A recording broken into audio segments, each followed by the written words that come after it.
और ख़राब सिचुएशन की जहां बात है तो वो न्यूजीलैंड की बड़ी ख़राब सिचुएशन रही। इजिप्ट के खिलाफ 3-1 से उनको शिकस्त का सामना करना पड़ा। और क्या इजिप्ट ने अग्रेसिव फुटबॉल खेली है, 19 shots on goal on shots on target, 3 और वो तीनों गोल। So amazing victory.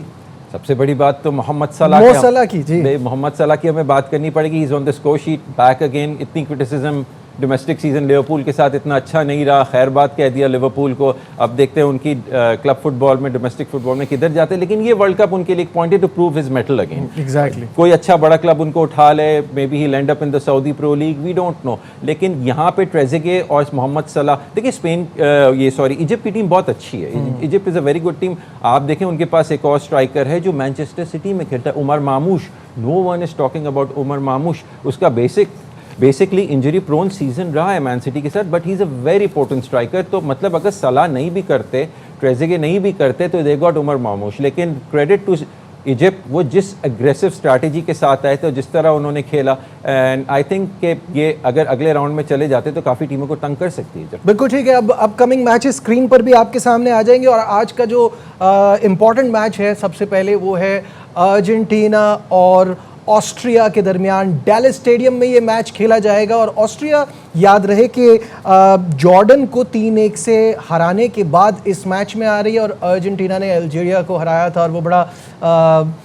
एक कंट्रोवर्शियल सा मामला रहा था, उस पर हम बाद में बात करेंगे। लेकिन अर्जेंटीना ऑस्ट्रिया कैसा देख रहे हैं? अर्जेंटीना डिफेंडिंग चैंपियंस, मेरे हिसाब से बेहतर टीम। अली, काफ़ी जिसको बोलते हैं ना, अल्जीरिया के ऊपर विक्ट्री के बाद अर्जेंटीना को क्रिटिसिज्म का सामना करना पड़े। ऑब्वियसली काफ़ी फाउल्स ऐसे भी हैं, फैंस अल्जीरिया के भी जो फैंस हैं उन्होंने भी इस चीज़ को काफ़ी वॉइस किया है। और बाकी भी जो बेसिकली फुटबॉलिंग फैंस है कि मेसी जो है उसको बहुत प्रोटेक्शन मिलती है।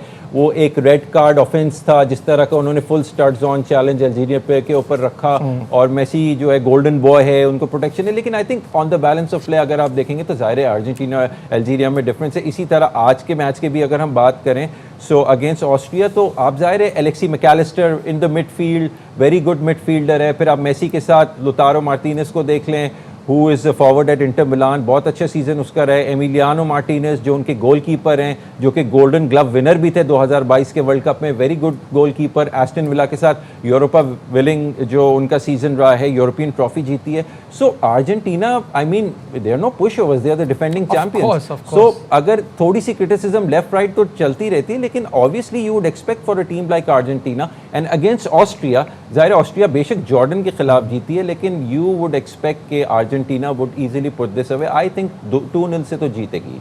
अगला गेम जो है वो नो ब्रेनर है और वो है फ्रांस और इराक के दरमियान। और France one of the clear favourites for this World Cup, star studded team है। एम्बापे का जो उनकी फॉर्म चल रही है, जिस तरह से वो खेल रहे हैं, मुझे ऐसा लगता है कि ये तो एक बड़ा ज़बरदस्त मैच है फ्रांस के लिए। देखिए उस दिन सेनेगल के खिलाफ आपने फ्रांस की कारकर्दगी देखी। बेशक फर्स्ट हाफ बहुत ज़्यादा जो था, सेनेगल ने बहुत अटैक किया। सेनेगल की टीम भी बहुत अच्छी है। आप ज़ाहिर बात कर रहे हैं सार जैसे प्लेयर्स की, उसके अंदर दे गॉट गुड प्लेयर्स। और उन्होंने, उनकी एक हिस्ट्री भी थी कि उन्होंने एक दफ़ा पहले उनका मुकाबला वो 2002 के वर्ल्ड कप में हारा है। लेकिन France, obviously you talking about Ousmane Dembele जो कि world player of the year हैं, बैलोन डॉर विनर है। फिर किलियन एम्बापे जैसे प्लेयर्स हैं, विलियम सलीबा डिफेंस में है, राबियो है, डेज़िरी डुए हैं।